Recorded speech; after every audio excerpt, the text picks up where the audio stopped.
Bueno, no he podido, estoy complicado con esto del Zoom, pero bueno, voy a dejar la clase grabada y ahí las pasaré al canal de YouTube ese donde se pueden ver. Ahí por lo menos las tres clases anteriores están ahí, ahora cuando termine esto, voy a subir las otras. La clasificación de separación se indica la dirección en la cual uno está midiendo la separación. Entonces, en este caso, donde hay un estrato que ha sido desplazado, podemos medir la separación en el rumbo, la separación en la inclinación o en cualquiera de las direcciones y habría que indicarla. La clasificación de separación a veces no nos da para saber si es una falla normal o inversa, sino que tenemos que recurrir a otro, a diferencia del deslizamiento neto, ahí tenemos la dirección fija. Pero en este caso hay que usar entonces este movimiento aparente, ¿no? Entonces vamos a hablar de fallas normales, fallas inversas, fallas transcurrentes de mano izquierda o de mano derecha, dependiendo cómo sea.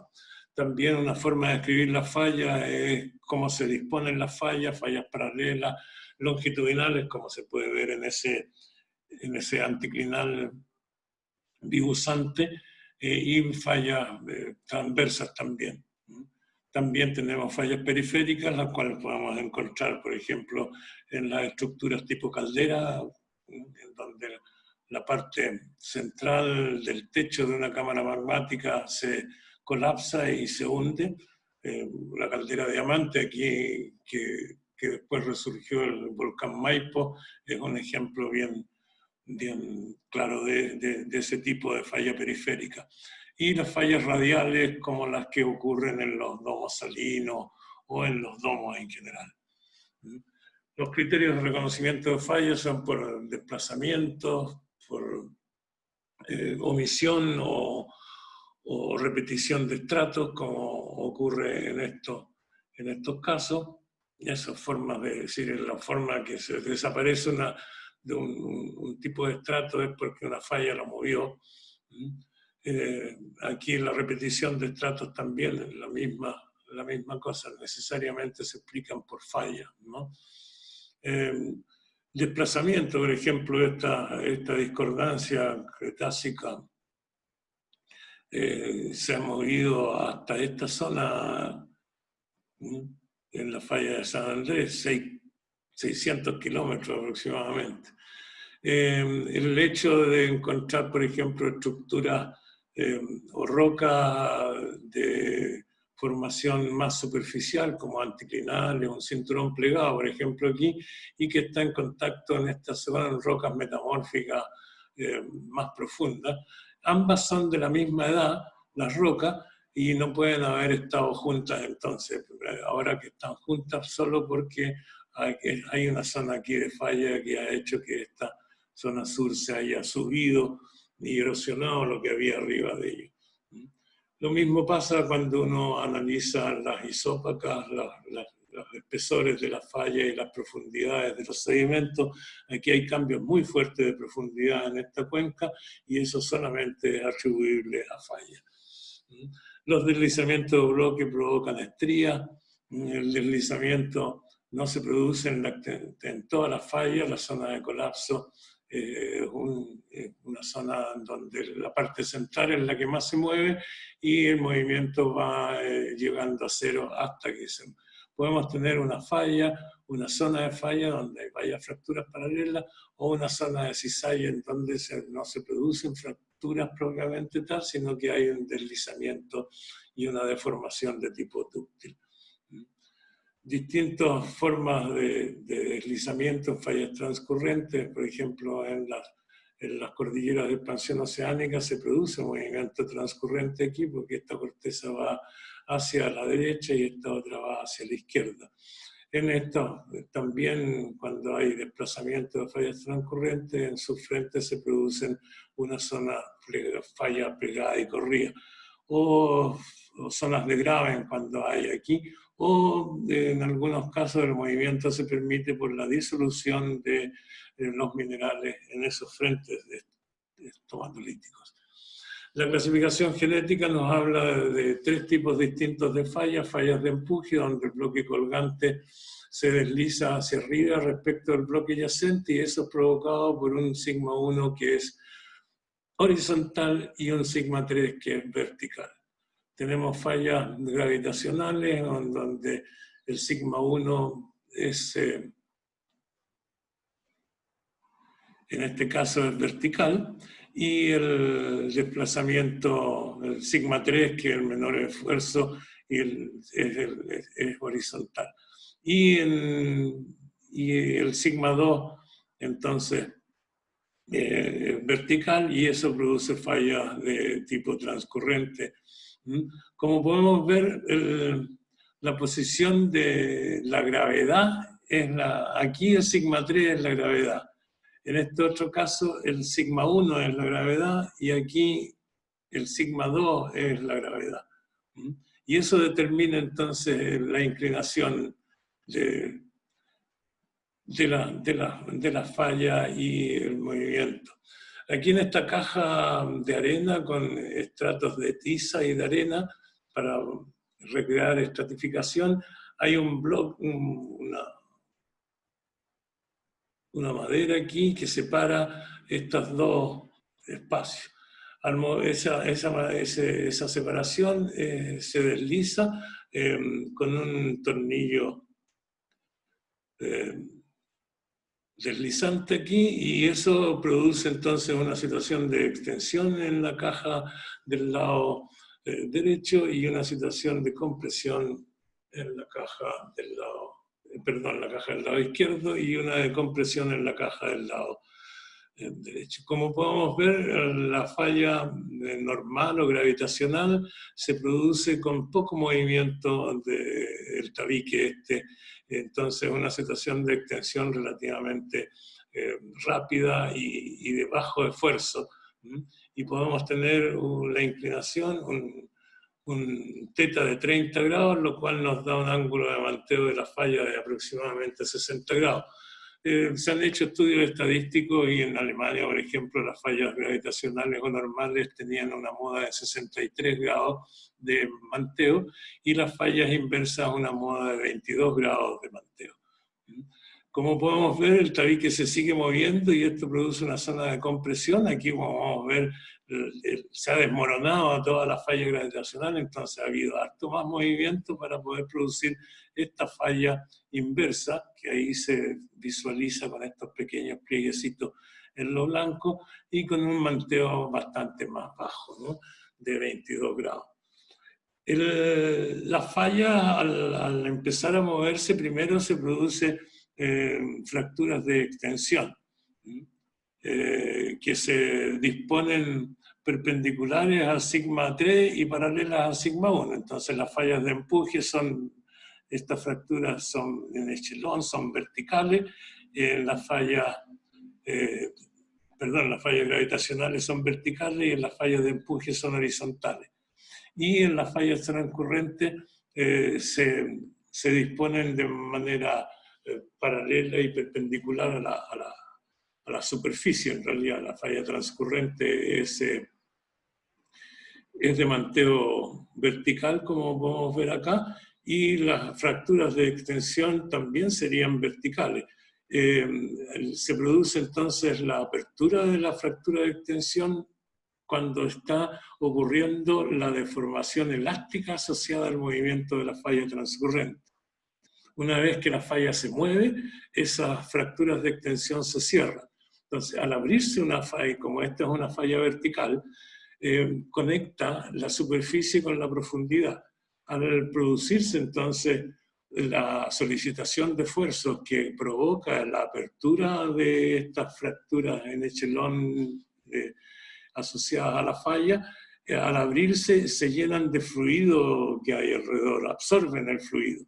Y como eso aumenta la presión de poros y debilita las rocas, se produce entonces, posterior a la penetración de los fluidos, se produce el movimiento en la falla, y al producirse el movimiento, esas fracturas se cierran, llevando el líquido, ya sea el magma o las soluciones hidrotermales o el agua meteórica, a posiciones superiores. Entonces, lo que se ha denominado esto es bombeo tectónico. Las fallas transcurrentes son las que nos permiten entonces pasar el líquido desde la profundidad hacia la superficie.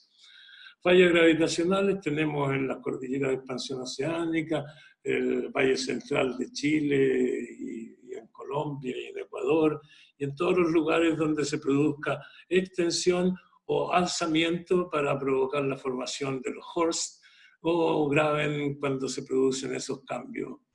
Aquí tenemos dos ejemplos de fracturas de extensión, de fallas gravitacionales de gran medida. Este es el Valle del Rin. Ahí se produjo una fragmentación continental fallida que al final de cuentas generó estas son líneas de igual profundidad, entonces se produjo el alzamiento acá, ese alzamiento produjo extensión alrededor del alzamiento y provocó entonces la formación de estos valles abortados al final, no se fragmentó el continente, sino que se abortó. Y esto es, el norte, eso sí, aquí está hacia arriba, en este otro caso el norte está hacia abajo, y es el Mar Rojo, el Triángulo de Afar, el Golfo de Aqaba y el Golfo de Suez. Son dos situaciones gravitacionales producidas por este alzamiento de la litosfera. Las situaciones posttectónicas después de que la cordillera se levantó hace 15 millones de años, se produjo finalmente la acreción de lo que estaba provocando la compresión, o sea, se adicionaron las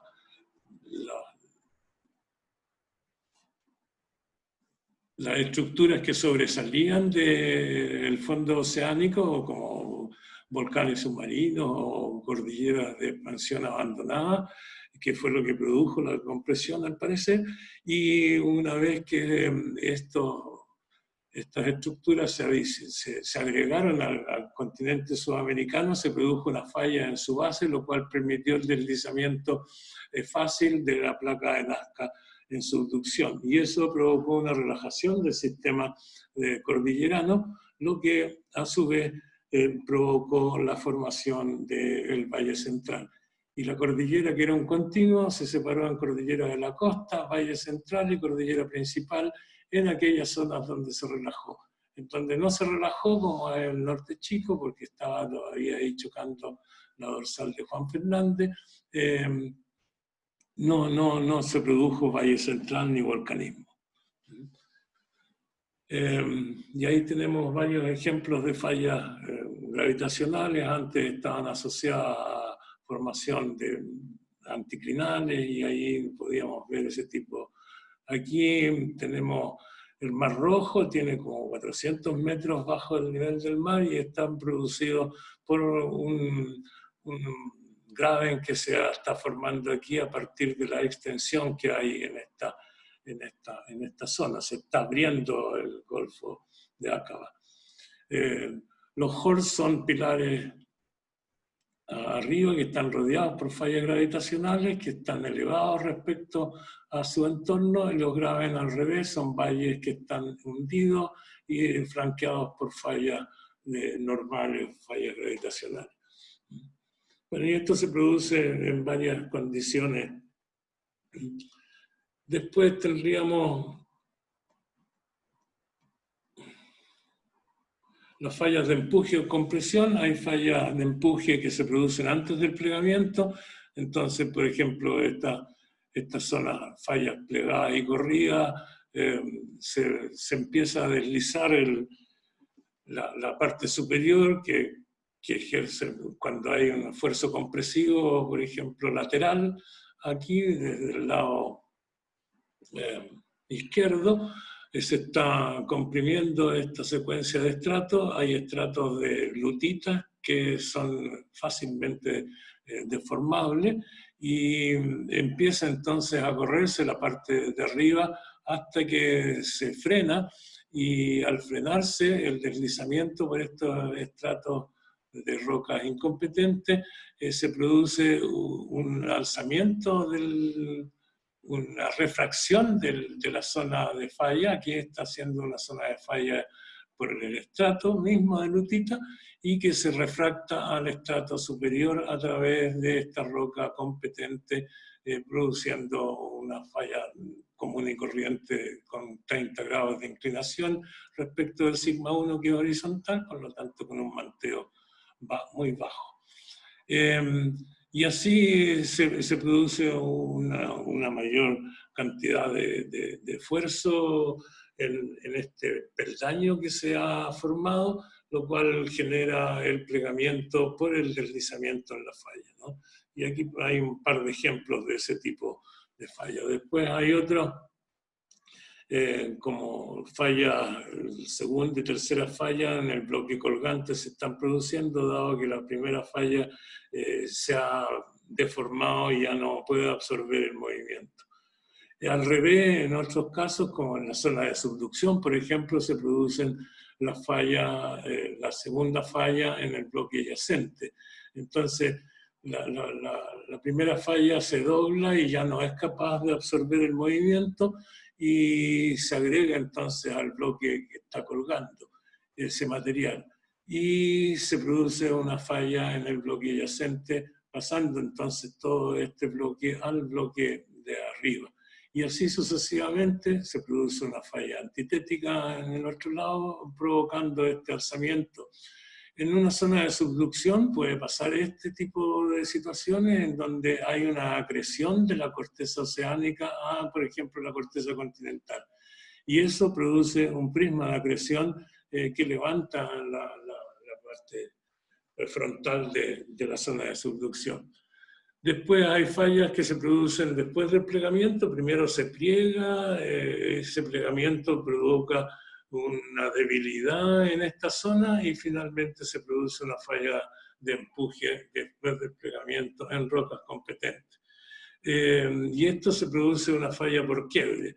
En rocas incompetentes, como son este tipo de cosas, se produce la falla por estiramiento. Esta roca se empieza a estirar, a alargar, y hasta que finalmente se rompe, se corta, y ahí se produce entonces una napa estructural y un deslizamiento, una falla de tipo transcurrente. Y cuando hay mezcla de tipos de roca, con roca incompetente y rocas competentes, se producen estas situaciones de mezcla de fallas. Falla después de plegamiento o erosión, aquí se produce la falla y el deslizamiento a través de este estrato de lutita, cuando el estrato que está afirmando ese movimiento se erosiona y deja de existir, y eso permite entonces que la falla que se desarrolla por el estrato de lutita finalmente pase a la superficie de erosión y tenemos una falla por erosión. Lo mismo ocurre en los domos salinos, en donde hay movimientos horizontales provocados por diferencias de densidad. Fallas de empuje y compresión de gran ángulo, por ejemplo, cuando ya el plegamiento no puede seguir absorbiendo la deformación, se produce entonces una falla que se va por el plano axial del anticlinal, que se refracta y corta hacia el sinclinal que sigue, y tenemos entonces una falla que pasa de anticlinal a sinclinal con un cambio de manteo, y ese cambio de manteo permite la generación de una zona de apertura que, como se ha visto en estos lugares, como el yacimiento de oro en Australia, la zona de bonanza o de mayor cantidad de mena está justamente en estas partes donde se ha producido la transmisión de la falla desde el anticlinal al sinclinal. Lo mismo pasa en las zonas petroleras, las fallas de empuje por bloques que se deslizan, van a generar zonas impermeables que van a permitir reproducir reservorios petrolíferos. En las fallas de empuje, en un cinturón plegado, tendríamos entonces fundamentalmente fallas de alto ángulo en la zona central del cinturón plegado, como por ejemplo en el norte, en la falla Vicuña sería una de esas, que pone rocas paleozoicas en contacto con rocas cenozoicas en Vicuña, dado el alzamiento que tiene la zona central del cinturón plegado. Y después hacia el lado argentino tenemos los volcamientos de las fallas y los deslizamientos y las napas estructurales. Y esto hay fallamientos de piel delgada, como son estos, o de piel gruesa, en donde aquí las fallas llegan hasta una zona de despegue, y esa zona de despegue entonces es la que permite el deslizamiento de toda esa zona. En cambio, estas de piel gruesa, el manteo de las fallas se mantiene. En general, una zona de decoyemón o de despegue se produce entre el basamento y la cobertura, sobre todo en las zonas en las zonas externas del cinturón plegado, así como en las salientes estructurales. Aquí hay un ejemplo de cuál la presión de poros lo que provoca. Aquí hay una cuenca en donde se ha producido gas y petróleo en esta parte de la cuenca.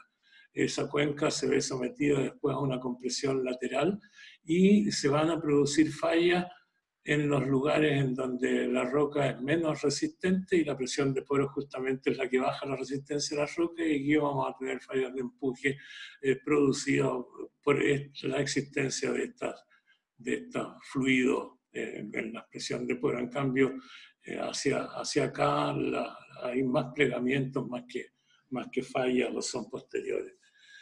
Ahora, las últimas son las fallas transcurrentes. Las fallas transcurrentes generan este tipo de movimiento. Antes de que se produzca la falla propiamente tal, se producen las fallas de extensión. El par conjugado de sigma 1 aquí está en la bisectriz de este par conjugado de fallas de Riddle. El desplazamiento en las fallas transcurrentes es horizontal, y cuando es antihorario es una falla de tipo sinestral. O sea, si uno viene caminando por este estrato, se topa con la falla, el estrato va a estar a la izquierda, al otro lado de la falla. Y en una falla dextral se produce entonces un movimiento de tipo, una rotación de tipo horaria. Las cuplas de esfuerzo y generan estructuras asociadas, tanto como fallas transcurrentes como fallas conjugadas y fracturas de extensión. Aquí hay varios ejemplos de movimiento. Cuando tenemos poco movimiento, tenemos una zona de fractura que absorben este movimiento transcurrente, y a su vez se producen fracturas de extensión que son provocadas son paralelas a sigma 1 que estaría en esta dirección y perpendiculares a sigma 3 que está en esta dirección.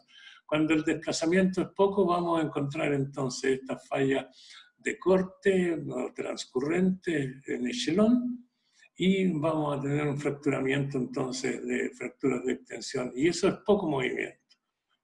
Cuando el movimiento es mayor, las fracturas de extensión van desapareciendo, quedan muy pocas, y las fracturas de corte o las fallas conjugadas se empiezan a unir y generar una zona de deslizamiento transcurrente. Y si el deslizamiento del movimiento es mucho mayor, se produce entonces la unión de toda esa fractura y se produce la zona de falla transcurrente que se dispone paralela al movimiento, a diferencia de esta que están un poco inclinadas. Si el movimiento es mucho mayor, como ocurre en la falla de San Andrés, se producen pliegues en echelón, dado la compresión entonces que inclinada que hay respecto de la zona de transcurrencia. Y aquí hay algunos ejemplos en el Valle del Orinoco, en Venezuela, la falla Magdalena, la falla Oca y la falla Bojono han provocado todas estas fallas transcurrentes y fallas primarias y secundarias que van a generar una geometría estructural que está determinada por las condiciones de esfuerzo que son variables. A medida que se van produciendo los bloques, los esfuerzos rotan y generan entonces fallas secundarias o fallas terciarias en otras direcciones. Las fallas transcurrentes provocan, cuando hay desplazamiento de estas fallas, provocan entonces zonas de abertura y zonas de compresión, como se ve aquí abajo, zonas de tensión y zonas de compresión, cuando hay estos traslapes de fallas. Aquí hay un ejemplo de unos anticlinales. Los anticlinales, al ser solicitados a ser deformados, se elongan en la dirección de las líneas del eje axial, provocando entonces un fracturamiento transversal o perpendicular al eje del anticlinal. Ese fracturamiento, si el movimiento sigue siendo solicitado, se transforma de fracturas de extensión a fallas transcurrentes, dado que los bloques se pueden deslizar ahora en la dirección del sigma 1. Es como ese postre de plátano, que uno corta el plátano por la mitad y corta los pedacitos de plátano de la parte superior y los desliza uno para otro. Ahora, esto de las fallas transcurrentes, al ser verticales, producen la conexión entre la profundidad y la superficie. Y como les explicaba, y producen estas zonas de tensión, y esas zonas de tensión son aberturas de la litósfera por la cual puede subir magma o soluciones hidrotermales o todo eso. Por lo tanto, las fallas transcurrentes serían una de las estructuras más importantes para que se produzca mineralización.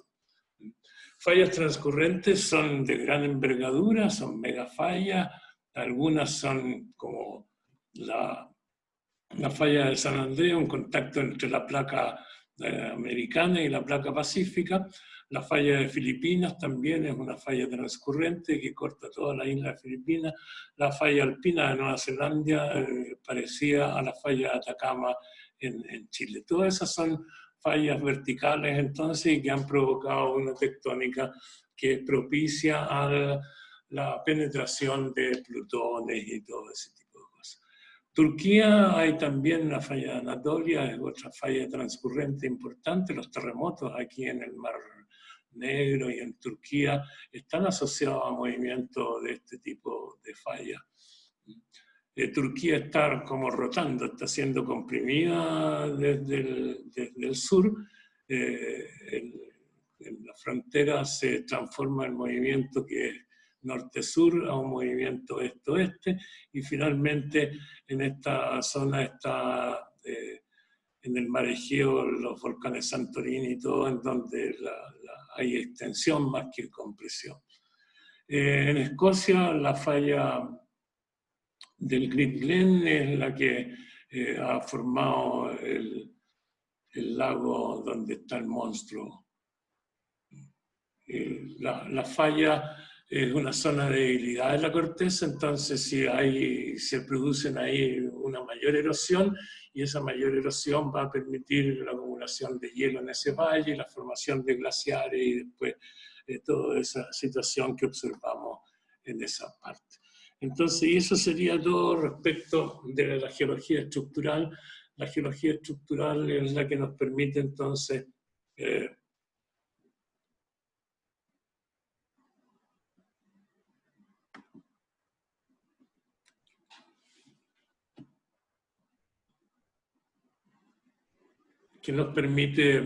entender la disposición de las distintas estructuras que van a determinar el movimiento que tengan los materiales dentro del macizo rocoso. Y esto, la posición que tengan y las direcciones principales de estructura van a determinar no solo el comportamiento del macizo rocoso ante esta intervención, sino que el comportamiento de los fluidos que finalmente son los que desarrollan mineralización. Las fracturas entonces son las estructuras que permiten tener porosidad en la corteza. Las rocas primarias, tanto las primarias o secundarias, son en general poco porosas, ¿no? Las rocas ígneas hay microporosidad. Solo en algunas rocas volcánicas, en la parte superior de las lavas, en la zona donde hay vesículas o la fragmentación producida en la parte de arriba de una colada de lava, produce porosidad. Pero en la zona central es maciza y ahí no hay poro. ¿Para qué decir los intrusivos? En los intrusivos hay casi nada de porosidad, hay microporosidad intergranular nada más. Si es que hay porosidad en general en las rocas ígneas, es consecuencia de fracturamiento o plegamiento. Los plegamientos también a veces provocan abertura de sitios. Y eso, por lo tanto, tenemos que tenerlas muy presentes para entender la formación, sobre todo de los yacimientos metálicos que son formados asociados a las rocas ígneas. Hay que tener claro de que las rocas ígneas son las rocas de mayor ocurrencia en la corteza. Si consideramos aquellas rocas ígneas que fueron protolitos de rocas metamórficas, podríamos decir que el 90% de la corteza está formada por rocas ígneas, ¿no? En realidad es como el 75%, los otros son rocas metamórficas y rocas sedimentarias. Las rocas sedimentarias, como ya lo habíamos hablado, son rocas en general superficiales. Por ejemplo, la corteza continental tiene aproximadamente unos 30 kilómetros de espesor. Y las rocas sedimentarias conforman en la corteza continental alrededor del 80% de los afloramientos. Entonces, si en estos 30 kilómetros de espesor vamos a tener 80% de afloramientos de rocas sedimentarias, es porque las rocas sedimentarias, que son un porcentaje menor, 10% de la corteza, y eso solo cubren la parte superior de la corteza, ¿no? Por ejemplo, si agarráramos todas las rocas sedimentarias que afloran en la corteza y las pusiéramos tapando todo como una alfombra sobre la corteza, no tendría esa alfombra un espesor de más de 2,2 kilómetros. Entonces los otros 27,8 kilómetros de corteza están formados por rocas metamórficas o por rocas ígneas, rocas cristalinas en general, no rocas fragmentales. Las rocas sedimentarias están asociadas a yacimientos de fosfatos, carbonatos, sulfatos, petróleo, gas y ese tipo de situaciones. En cambio, tanto rocas ígneas, sobre todo las rocas ígneas, están asociadas a yacimientos metálicos, tanto de primera cristalización como son los de platino y de elementos pesados, y después con los demás elementos metálicos que están asociados a más bien al agua, al cloro, al flúor, y son transportados dentro del magma como complejos, y esos complejos son llevados por los volátiles hacia las partes superiores de las cámaras magmáticas. O sea, esa afinidad entre el agua, el flúor, el cloro, el azufre y los metales básicos y preciosos hacen que existan estas soluciones hidrotermales capaces de formar yacimientos como los que tenemos aquí en este planeta en general, pero aquí en Chile, dado el tremendo movimiento que hay de la placa de Nazca y de la salida de energía y la formación de corteza continental, ha dado origen entonces a esta gran riqueza mineral. Bueno, para esto sería como para terminar la parte de introducción y después del el 26 me parece que es, a ver, estamos 12 y 7 son 19, 19 y 7 serían 26. Estaríamos haciendo la última clase dedicada a la geología económica, probablemente tal, a los yacimientos y la formación de esto. Voy a dejar grabado entonces en el YouTube estas clases que han sido bastante irregulares.